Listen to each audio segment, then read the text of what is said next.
अम्मा हंसना कम करो, बताओ बात क्या है पूरी। अरे अनीला ने ना तुम्हारे और सलीम के ताल्लुक को लेकर मुझ पे चढ़ाई कर दी थी। है मैं बीच में कहां से आ गई? अरे उसने अपनी जान छुड़ाने के लिए ना अदील और सरफराज के सामने तुम्हारी पोल खोलने की कोशिश की। ये तो बहुत बुरा हुआ। वो दोनों मेरे बारे में क्या सोच रहे होंगे? कुछ नहीं सोच रहे होंगे। क्यों?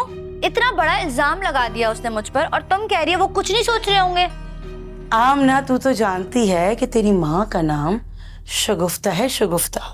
बचपन से जानती हूँ। इसीलिए बेफिक्र है। उसकी चाल मैंने उसी पे उल्टी डाल दी। वो कैसे? जरा तफसील से बताओ।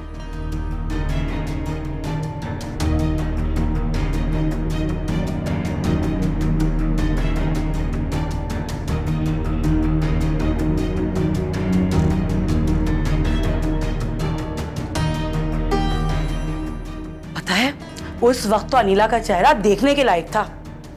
शायद वो भूल गई कि उसका वास्ता तुमसे पड़ा है। अरे आमना तू तो जानती है, जब मैंने उस तूबा जैसी शातिर को अपने आगे जीतने ना दिया तो ये अनीला बीबी किस खेत की मूली है। अब क्या पिद्दी और क्या पिद्दी का शोरबा।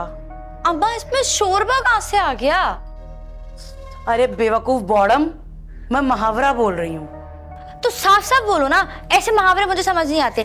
ये बताओ फाइनल क्या हुआ है? फाइनल मत पूछ के फाइनल क्या हुआ। दिल में ना मेरे ठंड पड़ गई। फाइनल ये हुआ कि अदील ने अपना कमरा ही अलग कर लिया। वाह वाह, तुम्हारा भी ना जवाब ही नहीं है। बहुत शुक्रिया।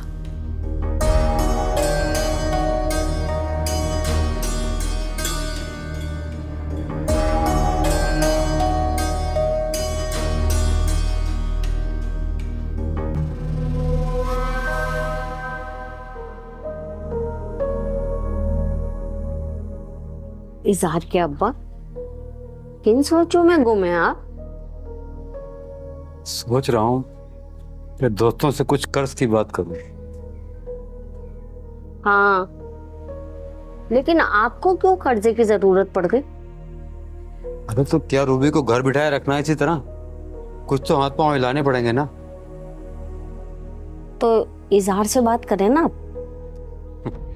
इजहार से?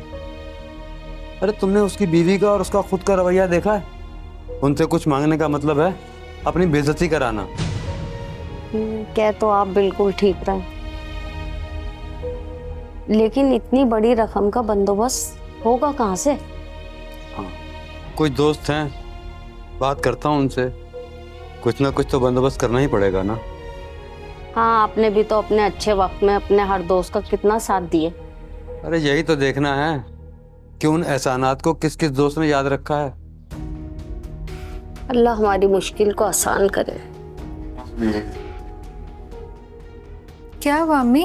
किस मुश्किल की आसानी की दुआ हो रही है? तुम्हारी शादी की। अम्मा मैंने आपसे कितनी दफ़ा बोला है कि मुझे अभी शादी नहीं करनी है। मैं नहीं चाहती कि मैं आप लोगों पे जो है वो और बोझ ला दूं। अरे बेटा, किसने कह दिया कि बेटियां बोझ होती हैं? अरे ये तो एक फर्ज है जो हर माँ बाप को पूरा करना है, और फिर शरई हुक्म भी है। हाँ बेटा, तुम्हारे अब्बा ठीक कह रहे हैं। बेटी को ज्यादा दिन घर में बिठा के रखो ना तो लोग तरह तरह की बातें करने लगते हैं। आप लोगों की बातों पे इतना ध्यान ना दें।